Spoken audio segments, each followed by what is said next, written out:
Chakarayo, Vanumino wale sazai.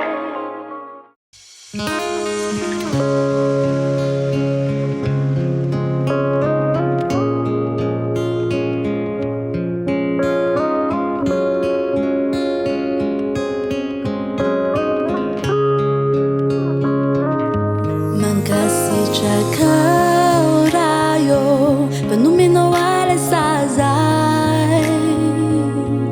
Etiko sadi mami, Yuleniriku mbawanzara. Sinu nao, Vanun le fitiavanao. Utiavi kiumanchaki sais, Te yara kidera nozai. Etiko sadi mami, Kyundineji nao wanzara. Yara dalla notte fanca fui, vi fanca ti mangiaki sai. Raio, sotranao afano meno fa suavana. Silabanay andefi mande sady namana. Te iaraka makivaky fiaina miaraka mikio.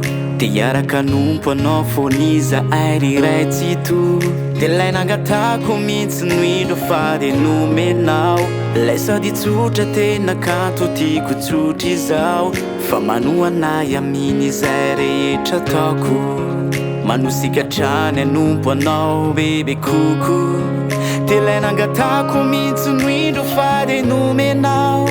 Lay sady tsotra tena kanto tiako tsotra izao. Le manoanay aminy izay rehetra ataoko.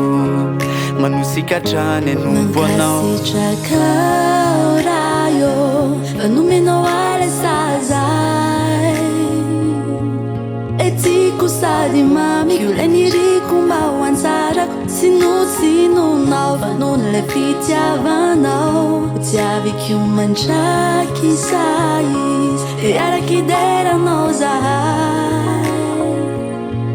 Etiko sadi mami, Kyundineji nao wanzara. Yara dalla notte fanca fui, vi fanca ti mangiaki sai. Malalo, sotranao ao, nanaiko tiaviko. Te foninao raha nisy zavatra nanjo. Menao fitiavana, nitondram-bavaka. Tsy namelay irery tany anaty lavaka. Manome toky hafa ity anao mandraky izay. Fitiavatsiko fa tomaty fa azamanay. Olalipaka, tsy ravanizaniza. Te eto tany, de paradisa. Mangasi chakarayo, Vanumino wale sazai.